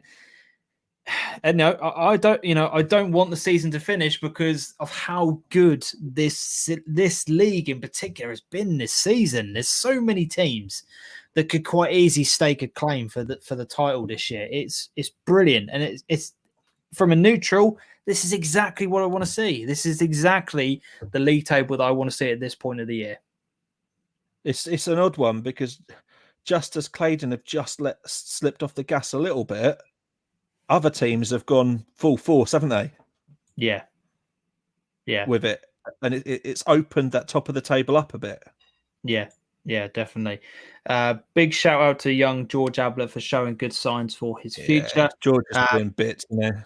Vinny says, I said at the start of the season that Henley or Cranes will win the league, and I stand by that despite the slow starts. Fair play to you, mate. Fair play to you. Stick to your guns. So here are the fixtures on the 28th. We've got 5 in the SIL Senior. Benall versus Bilderston, which, what a tie. What a tie. Bournevale versus Westerfield. East Bergholt versus Crane. Henley versus Leighton St Margaret's. Trimley Red Devils versus Claydon. Some big games on there. The Benall Bilderston one stands out for me as a just look at those form. Look at the form of both teams. It stands out. I think I'd give an honourable mention to Trimley Claydon. Oh yeah. No, without a doubt. Yeah, I know we're in the sort of Super Six of those, but between those two games, I think it's going to be quite tough. And I think Claydon are going to want to win. Maybe not the team to be playing when you really want to win. Yeah. And again, another shout out for East Bergholt versus Crane. I think that could be a very, very interesting tie because Crane are now starting to build up something very slowly. Brought a few new players in as well, haven't they? So yeah, exactly. So SIL Div 1, the results from the weekend. We saw Bedricks and Sporting play at Desmond. Stowe Falcons 2 back to 4. Tankstone 3-0 against Barham, and Wickham Market winning 4-0 against AFC Kesgrave. What's your standout result from that one, mate? I know Sporting were a bit disappointed with the way they played in the 2-2. Tat against Barham, big 3-0, but no stopping Wickham, is there? No. It's a bit, these results are quite tough. Like, I think Bedricks will be dead chuffed with a 2-2 against Sporting after playing them. But Dan's comment, yes, Barham played. I think we're just happy to see them back on the results page rather than the fixtures and then nothing happening. So fair play to him. It's good to see Tat now getting some rhythm back again as well. Yeah. They're doing superbly this season. They really are. Keeps the division interesting. Yeah, no, they do. It is keeping the division interesting. But as I said, I think Bedricks are going to be very happy with that point. Yeah, very, very happy. So this is the league table then. So again, leading the way at Christmas is Wickham Market, followed by Tankstone and Sporting, both on 20 points, separated by 3 goals, which is, obviously Sporting have their game in hand, but still level on points. It makes for a very, very interesting. Is that the table you would have expected at Christmas, James? I'll ask for this division because this is the one that we've had in contention all season, is saying that this is the tough one to get out of. This is the one which is competitive. Like it is. The group of teams really pulled away now. Yeah, I'm still interested to see how Bedricks when they get up to the level of games, how they get on. Coddenham and Southwold again are two teams that I would like to see what they're like if they can get their fixtures fulfilled. But yes, more or less, this is pretty much what I would say I would have expected. I said Wycombe would win the league, and I'm standing by that. Nothing has said to me that they're not going to win it. I still think they're the best team in the division. I really want to get over and see them at some point because they keep asking me, and I will do it eventually. But yeah, that is pretty much what I would have expected. So there is only 2 fixtures on the 28th in this division. We've got Grunsborough versus Kesgrave and Wycombe versus Barham. It doesn't get any easier for Barham. They played Tat, and now they've got Wycombe for their 2 games back. They won't care now they're playing again. I think that's the main thing.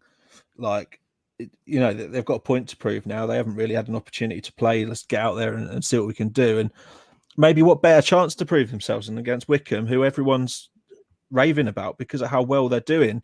You've only got to look at what Ian said there, a fully deserved 4-0 win at the weekend, taking their chances. It's going to be a great challenge for them. Grunsborough-Kesgrave match is going to have a bit about it, to be honest. I hope you're joking, Shem. I really, really hope you're joking. I'm trying to go on here. Well, Barham have actually cancelled the game. I don't think they have. I don't know. No, it has. Barham versus Wycombe's been postponed. Oh no! It was on the website like this last night. Oh, unbelievable. Ryan Owens, we've played all of the top 4. Tankstone, by far the best team we've played. Wow, that's interesting from Ryan Owens. That is interesting. That's good to have a bit of an insight. Can't get a flight back. Airports are closed. Yes, all the borders are shut. They can't get back again. They don't find that joke funny though, so maybe I won't make it on social media afterwards. No, they don't. I don't think the person who runs the Twitter page knows that that's a bit of an ongoing joke. But there we go. That's unfortunate for Wycombe Market though as well. Yeah, when you're top of the league, you want to play, don't you? Yeah. Oh god, yeah, 100%, mate. So, Div 2 results. Shall we do it? Yeah. Are you going to talk about it? We can talk about it. Ipswich 1, Cockfield 5, Thurston 1, Elmswell 3, and Ufford and your shirts playing out of Desmond. The Ufford result for me is an interesting one. It's a game that a lot of people wanted us to go and cover. Yeah, it was on our list, wasn't it? Yeah, it was between Thurston and Ufford, and unfortunately, I had to get back in order for certain things that were going on in the evening. I had to come back and look after my boy. I needed a fairly local game to go to, blah, blah, blah, blah. This is the reason why I chose the Thurston game. It's all your fault, James. What happened to the Thurston game? Right. Do you want to talk about it? Shall we talk about it? Oh yeah, go on. I'll let you describe it so I don't get worked up. Right. Okay. So I'm going to bring the graphic off so I can actually see you guys because it means. So, the long and short of it was that Elmswell they do not feel that we gave a fair assessment of the game. Now, first half it was very even. There's not an awful lot in the game. It was 0-0 at half time. Yeah, I don't think anybody can dispute that. It was a fairly even game to that point. The second half, when I actually look back at the highlights, I can see where Elmswell are coming from because they did have quite a few chances. They hit the bar, they hit the post. Keepers made a couple of worldy saves, but Thurston had their opportunities as well. And for me, when the game was at 2-1, I felt Thurston were the ones that were trying to make something happen in that game. And the reason why we didn't go OTT on the Elmswell goals is because, remind me of the first one, Adam. It's gone. Frankly, it's because they weren't memorable goals. The first one bobbled over and through the keeper's hands. That's right. Yeah, that's the right. The goal was a terrible goal to concede. Like, and they'll admit that it was a mistake. Like the second one was an own goal because someone slid in and tried to cut a ball out to an on-rushing attacker. He's made it, but it's bobbled over the same hand of the goalkeeper and gone in the corner again. Yeah. And then the first in goal. The first in goal was a really, really good goal. So that's why when the camera comes to us, we're excited about it. It's a great goal. The third goal is, again, from our view, we were directly behind it. We saw the two players come together, and in our opinion, it was a foul. So you only react to what you see. Yeah, exactly. So to see the goal given, we were a bit like, well, hang on, how is he allowed? How is that allowed to happen?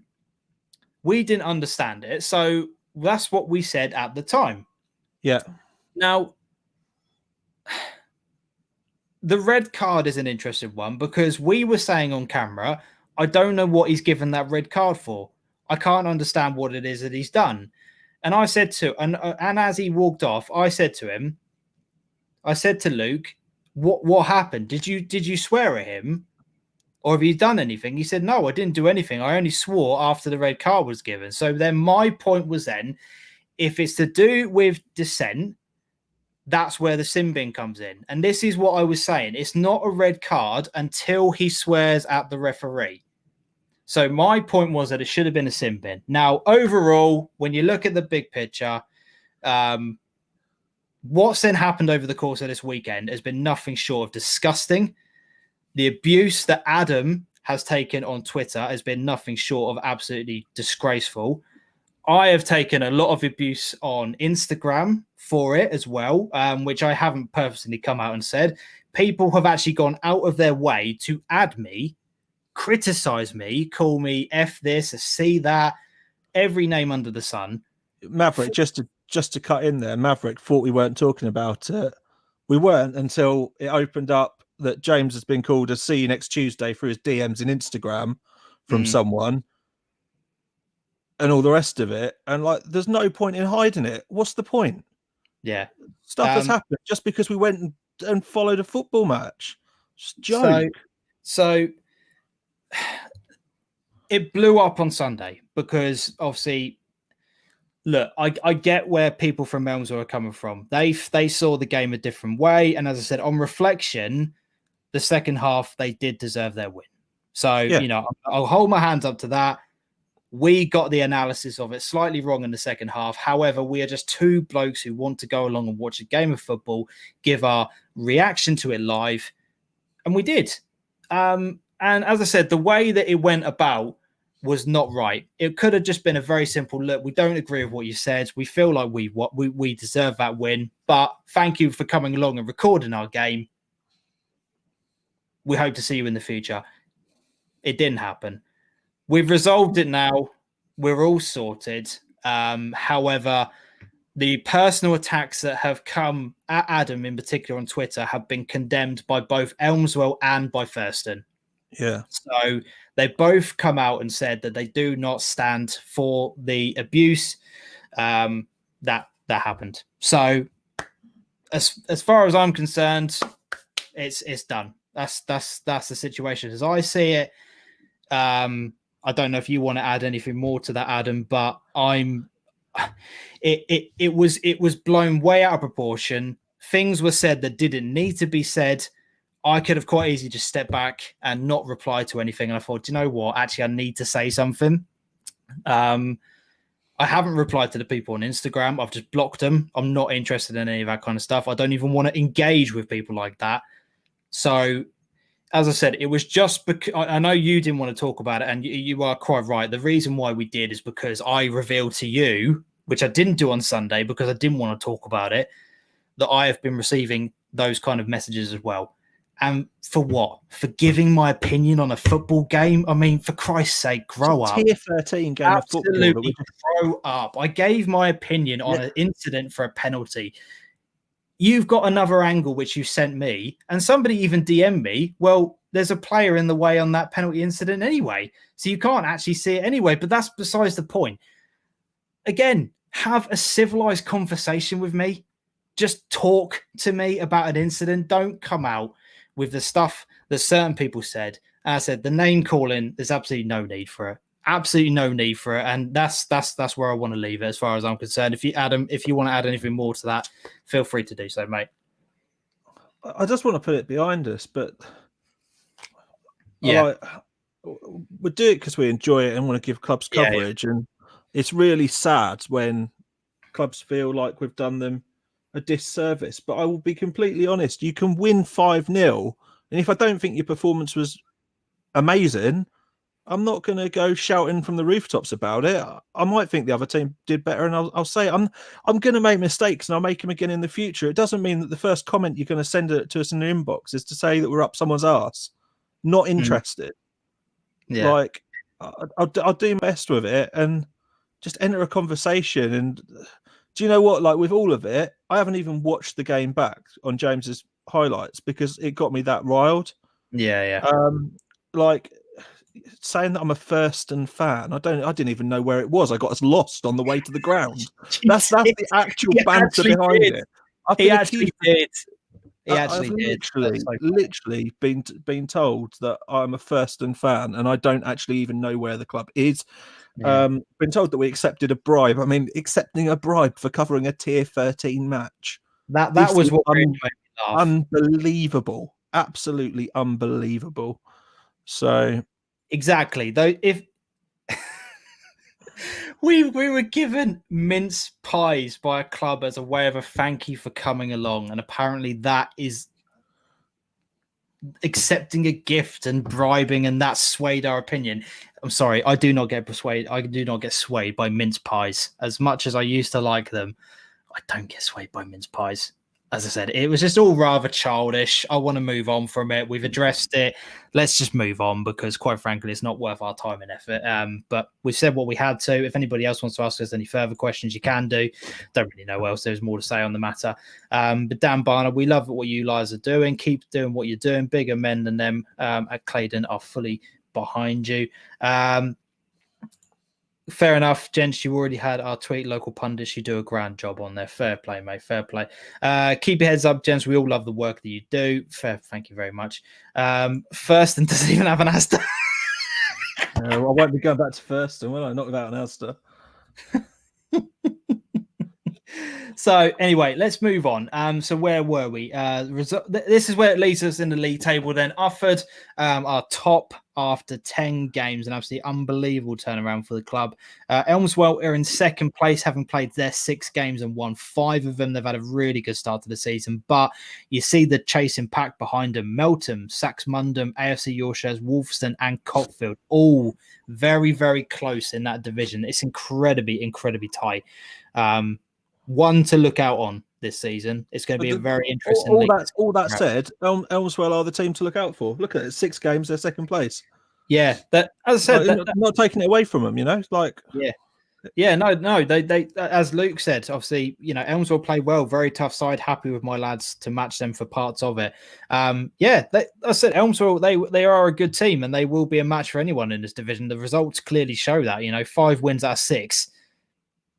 You know, they're a good team. They're a very, very good team. And I wish them all the best of luck for the rest of the season because, you know, despite what a few idiots say, that doesn't represent the whole club. So, you know, as I said, we'll move on from it. So the only game that's taken place this upcoming Monday is Ipswich Athletic versus AFC Yorkshire. So if you're in the area, go and check it out. Div 3 results time now. We've got Bramford United winning 6-3 against AFC Wanderers. Bramford were teasing me about that after the game, saying I should have got along to watch them. I say it every week now. Yeah, they do, to be fair. Hope Church 1, Unity 2, Ipswich Exiles 3-1 against Stage, which is a great result for Ipswich Exiles. That's a really impressive result. Arkle 3-0 against Great Blakenham, Witnesham Wasps 2-1 against Laxfield, and Bardwell Sports 7-2 against Wortham. What's your standout result from that one, Adam? That's Bardwell just keeping up some pressure, isn't it, really? Yeah. Like, it's the important thing is that you're keeping up pressure on Bramford at the top and keeping it, you know, keep it competitive. Yeah. But points picked up 2 weeks in a row for Blakenham as well, which is good. Yeah. Bardwell and Witnesham both collecting positive results. So this is where it leads the league table. Bramford top 9 out of 9, perfect start to the season, plus 36 goal difference. You have to say that's impressive, regardless of the question mark about whether or not they should be in that league already. That that's by the by. You can only play what game you've been told to play, and they have performed superbly well this season. Bardwell and Witnesham right behind them, level on points in terms of games won, drawn, lost, absolutely identical, but Bardwell with a far, far superior goal difference, plus 33 compared to plus 16. Kesgrave right behind them on 16 points, and then a whole host of chasing pack on there as well. But as you said, Great Blake and them in 8th place. Good to see them up on running this season. The fixtures for this weekend, loads of fixtures in Div 3. Busy Div 3. Yeah, loads of fixtures for the Monday, which compared to Div 1 and Div 2 is brilliant to see. Aldborough versus Wynsham Wasps, Bardwell versus Wanderers, Bromford versus Ipswich Exiles, Laxfield versus Kesgrave Kestrels, Stage versus Hope Church, Unity versus Great Blakenham, and Wortham versus Ockhold. Yeah, good way to round off the results on there. Adam, before we sign off, shall we play the trailer? Play the trailer. Let's play the trailer. Guys, you're gonna want to watch this. Here we go. This can just be an opportunity for me and Adam to, say whatever we want, basically. Those rules have been something that for me I found really, really difficult. We have to follow them, but it makes it difficult to enjoy the game, I think, is what I'm getting at. On a personal note, I probably didn't start the year in the best place, like mentally or physically, with a few things with my health. I can't say the amount of days that I drove to work in tears because I really, really struggled with it. We were still trying to find out what it is that we wanted to achieve from the channel. I don't know if you remember this, but there was a journalist who's, I think it's Dan Taylor, who works for The Athletic, reached out to us and said, guys, I've just found your podcast. This is absolutely incredible. Do you mind if I use snippets of it in my article? And I was like, wow. And that sounds ridiculous, and some people will listen to that and think I'm joking. It's a fact. And we kind of just pulled the plug on it after that. We cancelled a couple of interviews that in hindsight I don't think we ever should have done. I'm sat here saying that was hard work. My God, do we put a lot more work into what we do now than what we did then? Oh, bloody hell, yeah. It's grown fast. It's ran away from us at times, and we've had to rein it in at times. Because somebody reached out to me maybe a week ago and said, you guys must be absolutely buzzing about what you're doing. This is, it's absolutely brilliant. I said, yeah, we are, but we're not done. There's nothing worse than watching somebody who is not interested in a show or not interested in a topic at all. It really, really drives me up the wall when you see people who don't give a toss about what it is that they're talking about and are just there because they think it's going to make something for them. We're acutely aware that there will become a time when, to grow and do the next step, one of us is going to have to do at least one solid day of 8 hours of work. Actions speak louder than words. Yeah. Talking about non-league football is not enough. Going to non-league football is the next step. Going to non-league is not enough. Investing in non-league is the next step. People who do that but no action, get in the bin. It's not going to help. Going into it, I knew that I'd either want him on again or never speak to the bloke again. If I can be brutally honest, no. The biggest moment of the year for me was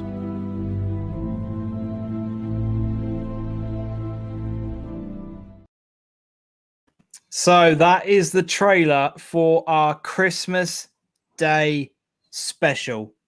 Really, really excited to do that. We recorded this the other night. I believe it was Friday night, wasn't it? We've recorded this one. Yeah, well, it was Friday in the end.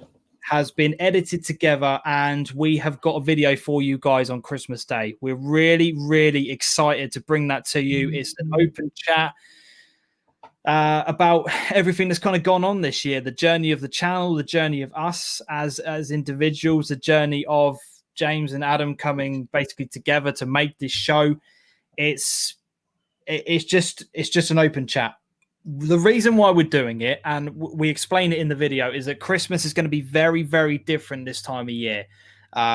You're not going to be able to see as many people as you want. It's going to look very, very different. So for us, we wanted to bring something to you on Christmas Day that we can be a part of your day as well. So if you are in a situation where you're not going to be seeing friends and family, if you are going to be in a situation where certain families aren't going to be around you this year, you're going to have a lot of time on your hands on Christmas Day, this can be part of it to fill that gap and to fill loneliness if you want. It's just going to be there to help you at this really difficult time. So I'm excited. As I said, it's going to be coming out on Christmas Day. I need to figure out the time to post that out, but I'm really looking forward to sharing that with you, because it's an open chat. It's an honest chat between myself and Adam. It went really deep. It went really deep. I wasn't expecting it, but we just kind of vented, we just kind of said what was on our, on our minds. And so that's coming out Christmas Day. Make sure you are subscribed to the channel so you don't miss out on that. The 28th is the Monday, and there will still be the Monday Suffolk Non-League show. We will be live on the 28th. So if you want to join us during your festive holidays, we are going to be here still. We're not going anywhere. There's one more to do. Yeah, we're not quite sure what the show's going to look like, because doing the graphics and getting everything done is going to be one hell of a challenge on that day. Yeah, because I think, I'm not sure about you, but I'm planning on going to a game on the 28th. So to come back and do all of the graphics, it might be a bit of a struggle on there. But if Adam, I'm not going to go. I'm going to have a week off again, if I'm honest. Fair play. So Adam's going to be in control. I just want to take a breather for a week. Is there a blooper reel? No, but we could have made one, to be honest. We had great when we had a power cut halfway through. That was banner. Yeah, incredible. You guys have been committed, and a credit to us all through Non-League Football. Dean, we really appreciate that, mate. Buzz and lads, well done. Cheers for that. The alternative to the Queen's speech, says Psyche. Should that be when we post it? Should we put it on at the exact time the Queen's speech is scheduled? Oh God. See, it's the thing. I don't know whether or not to post this in the morning, at midday, in the afternoon, or the evening. I don't know. I honestly don't know when's the best time to post this, but we'll talk about it afterwards.